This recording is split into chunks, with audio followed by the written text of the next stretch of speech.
देखिए, इस वक्त हम गया जिले के पथरा, हिरहन और केवल्डी गांव के पास मौजूद हैं। यह गांव इमामगंज प्रखंड क्षेत्र के अंतर्गत आता है, लेकिन चारों ओर से झारखंड से घिरा हुआ है।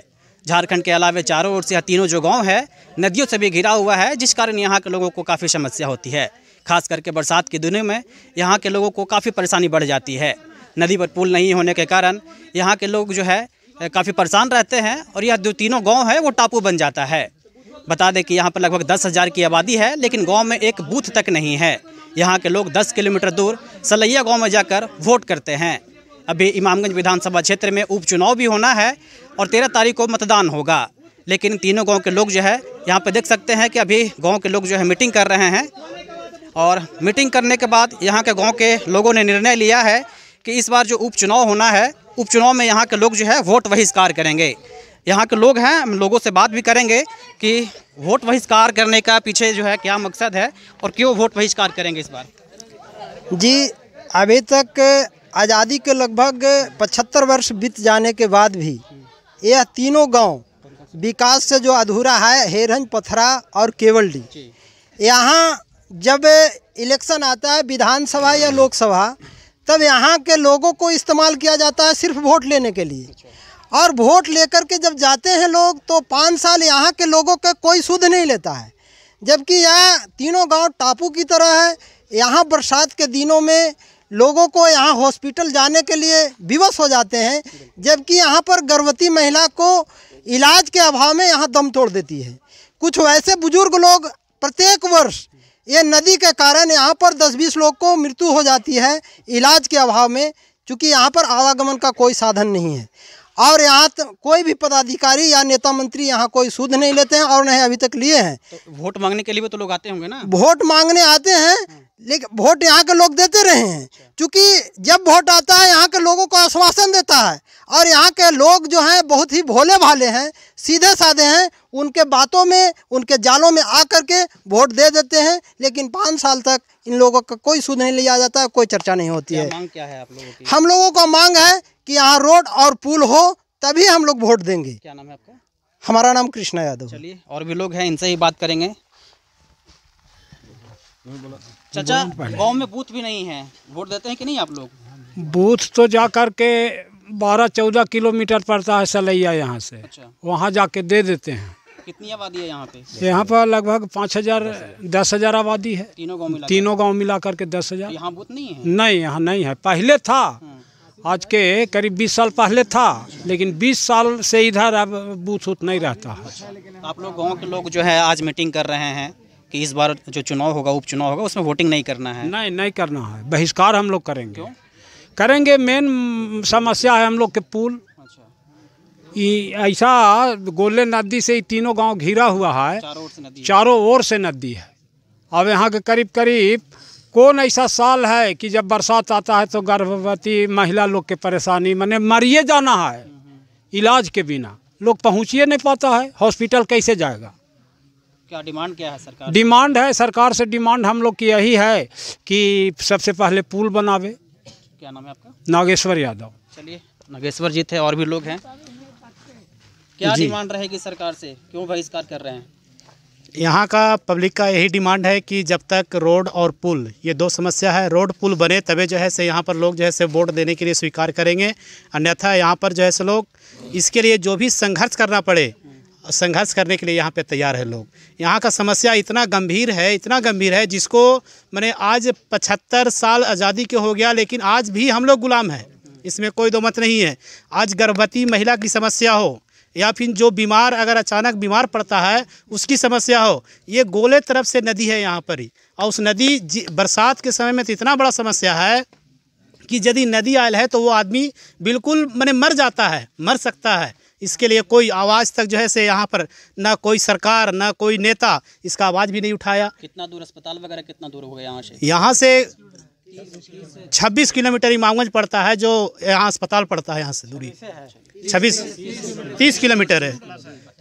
झारखंड बॉर्डर भी सटा हुआ है। हाँ, झारखंड बॉर्डर बगल में है, और यहाँ पर जैसे क्या बोलते हैं बिहार का सीमाना पड़ता है ये। तो बगल में तो जो झारखंड का बाजार वो तो ज़्यादा नज़दीक होगा आप लोगों से? नज़दीक यहाँ भी नज़दीक नहीं है। आपका यहाँ प्रतापपुर जो है से, प्रतापपुर लगभग वो भी 30 किलोमीटर पड़ता है यहाँ पर ही। चलिए देखिए और भी लोग हैं, इन लोगों से ही बात करेंगे। मुखिया जी हैं जी, मुखिया जी बताएंगे गांव के लोगों को क्या आश्वासन देंगे? आप मुखिया भी हैं यहाँ के। सबसे पहले आपको धन्यवाद। यहाँ एक नहीं अनेक समस्या है। मुख्य समस्या पुल है। मोरहर नदी पर अगर पुल बन जाए तो यहाँ के 90% समस्या को दूर किया जा सकता है। यहाँ हम लोग चुनाव जब जीते हैं, तीन वर्ष करीबन हो गया है। 3 वर्ष में बराबर हम यहाँ समस्या ही समस्या देख रहे हैं। पहले भी आवागमन रहता था।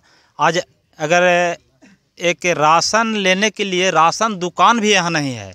यहाँ कोई डॉक्टर भी अच्छा नहीं है। एक जिनको हम लोग झोला छाप डॉक्टर लोग कहते हैं, हम लोग तो उन्हीं को भगवान मानते हैं, और वही डॉक्टर से हम लोग यहाँ के सब जिंदा हैं।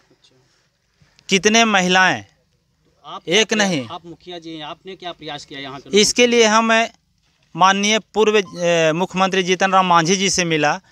यहाँ पुल के समस्या को ले जाकर के बात रखा, लेकिन उसके लिए उन्होंने कहा कि ये झारखंड में दे देना चाहिए था। झारखंड को देना चाहिए, झारखंड को दे देना चाहिए था, गाँव को। यानी इसको सीधा सीधी बेच देना चाहिए था। जो पेपर में भी आया था, उनका स्टेटमेंट पेपर में भी आया था। मतलब बिहार में नहीं मानते उसको कि इसको? हाँ, उनका कहना है। वैसे भी कुछ लोग इसको श्रीलंका के नाम से जानने लगे हैं। श्रीलंका कहा जाता है। क्यों कहा जाता है? श्रीलंका इसलिए लोग कहते हैं कि चारों तरफ से झारखंड है, नदी भी है। चारों तरफ से झारखंड है, 3 तरफ से नदी है और 1 तरफ से जंगल है। आने का कोई यहाँ रास्ता नहीं है। शायद आप आ रहे होंगे तो आपको जानकारी हुआ होगा कि किस तरह से यहाँ पर आए हैं। और भी गांव के लोग हैं, इनसे ही बात करते हैं। बताइए, यहाँ पे विधायक जी रहे हैं 10 साल, जीतन राम मांझी जी, कोई आश्वासन नहीं दिया क्या? सबसे पहले मैं आपके चैनल को अपनी ओर से, अपनी तीनों गांव के जनता की ओर से स्वागत अभिनंदन करता हूं। यहाँ समस्याएं तो अनेक है। मुख्य समस्या तो रोड और पुल का है, लेकिन यहाँ समस्याएं अनेक हैं।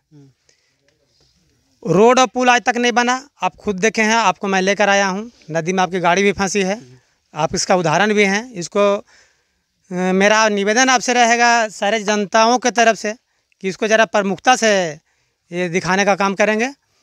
और रोड और पुल के अलावे यहाँ PDS का दुकान, आज़ादी की इतना बरस बीत गए, बीच में एक दुकान दिया गया था 2005 में या 4 या 5 के आसपास। दुकानदार की मृत्यु हो गई। उसके बाद दुकान को शिफ्ट किया दिया गया सलैया में, और तब से वो दुकान वहीं है। यहाँ कोई दुकान PDS का नहीं है। हाल के दिनों में, बरसात के दिन में एक दिखाया गया यहाँ का वीडियो। वो जो सामने का गांव है, मेरा हेरन का गांव है, ठीक है। उस गांव में आज तक कोई भी सरकारी विद्यालय नहीं है। वहाँ के गांव के बच्चे आज भी शिक्षा से वंचित हैं। वहाँ के बच्चों को दिखाया गया। वहाँ से केवलडी लोग जा रहे थे। केवलडी में प्राथमिक विद्यालय है, वहाँ जाने में नदी पड़ती है। हेरन से पथरा आने में नदी पड़ती है, जो आपके सामने है। तो बरसात के दिनों में वहाँ के बच्चे कैसे आते हैं? ये बेशरम सरकार, ये बेशरम यहाँ के सांसद, बेशरम यहाँ के विधायक को शर्म लगना चाहिए। वो फोटो देखकर हमारे गया के DM ने उस खबर को देखा और गया के शिक्षा पदाधिकारी को भेजा गया यहाँ तक। वो जूता चप्पल खोल के नदी पार हुए और बोले कि कल से विद्यालय हेरन में चलेगा। लगभग 2 माह बीत गए, आज तक वो सिमट कर गया के पेपर में रह गया, फाइल में रह गया। गया कि DM के ऑफिस में पेपर फाइल में रह गया। कोई सूद लेने दोबारा नहीं आया। वोटिंग नहीं करना, उपचुनाव होना है। नहीं, इस बार नहीं, आज से तब तक हम लोग यहाँ के लोग वोट नहीं करेंगे जब तक यहाँ जितना समस्या है आपके माध्यम से सरकार के पास भेजा जा रहा है, सारा समस्या का समाधान नहीं होता है, तब तक यहाँ के लोग वोट नहीं करेंगे। तो अभी हमारी मौजूदगी इमामगंज प्रखंड क्षेत्र के पथरा गांव में है, और यहाँ के लोगों ने निर्णय लिया है कि इस बार के उपचुनाव में यहाँ के लोग जो है वोट बहिष्कार करेंगे। जब तक यहाँ जो सरकार जो है पुल निर्माण का काम नहीं करती है या बूथ नहीं बनाती है, तब तक जो है लोग यहाँ वोट नहीं करेंगे। गया से लोकल 18 के लिए कुंदन कुमार।